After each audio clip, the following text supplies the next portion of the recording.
एक बार की बात है, एक रहस्यमयी जंगल में बहुत ही डरावनी चुड़ैल रहती थी, जिसके पास ढेर सारी शक्तियां थी। वे अपने जादू से कुछ भी कर सकती थी। जंगल के किनारे एक छोटा सा गांव था।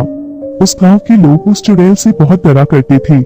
चुड़ैल हर रात को जंगल में घूमती थी और अपनी डरावनी आवाज में गाना गाया करती थी, जिसे सुनकर गांव वाले डर जाया करते थे। एक दिन गांव के किसी किसान का बकरा घूमते घूमते जंगल में चला जाता है।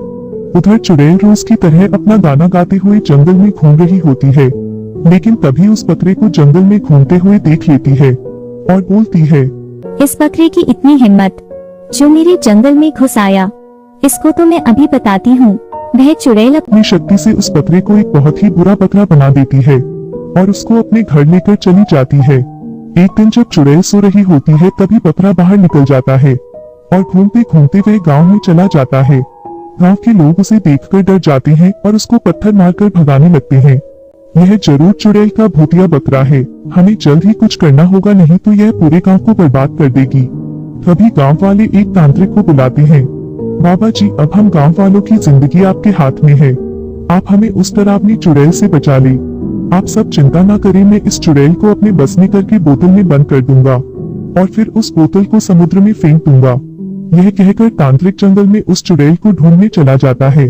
तभी चुड़ैल उस जंगल में गाना गाते हुए घूम रही थी।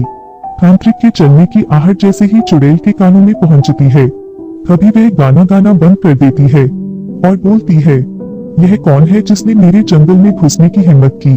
चुड़ैल उस तांत्रिक को देखकर गुस्से में आ जाती है। तांत्रिक, तेरी हिम्मत कैसे हुई तू मेरे जंगल में घुस आया? तांत्रिक बोला, ये चुड़ैल, मैं तुझे अपने वश में करने आया हूँ। मैं तुझसे बिल्कुल भी नहीं डरता, लेकिन अब तू डरेगा मेरी शक्तियाँ देखकर। फिर उन दोनों के बीच एक भयंकर जंग हो जाती है। उन दोनों की शक्तियाँ इतनी ज्यादा थी कि वह एक दूसरे को मार देते हैं। चुड़ैल और तांत्रिक दोनों मर जाते हैं और उधर बकरा भी चुड़ैल के मरने के बाद ठीक हो जाता है और उसके बाद गांव वालों को किसी का डर नहीं था। अब गांव वाले आराम से अपनी जिंदगी बिताने लगते हैं।